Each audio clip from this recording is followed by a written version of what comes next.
آج ملک بھر میں 5 فروری کے حوالہ سے یوم یکجہتی کشمیر بڑے زور و شور سے منایا گیا۔ ملک بھر میں ہر جگہ سے کشمیریوں کے حق میں ریلیاں نکالی گئیں۔ کشمیریوں سے یکجہتی کے لیے جھنگ میں بھی ریلی نکالی گئی۔ اس ریلی کا احوال بتا رہے ہیں ہمارے نمائندہ کیسر امان۔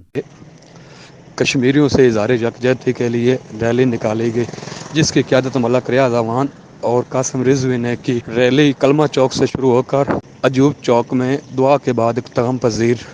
5 فروری یوم یکجہتی کشمیر کے حوالہ سے کمیر شریف میں بھی شاندار ریلی کا انعقاد کیا گیا۔ ریلی میں تمام شعبہ زندگی سے وابستہ افراد نے شرکت کی۔ ریلی میں شرکاء نے خطاب کرتے ہوئے کہا کہ کشمیر ہماری شہرگاہ ہے۔ ہم کشمیری بہن بھائیوں کو یقین دلاتے ہیں کہ ان کی آزادی تک ان سے اپنی یکجہتی کا اظہار کرتے رہیں گے۔ حکیم ظفر علی عباسی اور secretary general young journalist city club کمیر محمد شہزاد فریدی نے خطاب میں کہا کہ ہم کشمیری بھائیوں کی قربانیوں پر ان کو خراج تحسین پیش کرتے ہیں اور ان کی آزادی کی طویل اور مشکل ترین جنگ میں ہر قدم پر ساتھ دینے کا عہد کرتے ہیں۔ S H O Zeeshan Bashir Dogar کی قیادت میں سیکورٹی کے فل پروف انتظامات کیے گئے تھے۔ ریلی کا آغاز دربار محمد پناہ سے ہوا اور اختتام کمیر اڈہ پر ہوا۔ یوم یکجہتی کشمیر کے حوالہ سے ساہیوال میں بھی ریلی نکالی گئی۔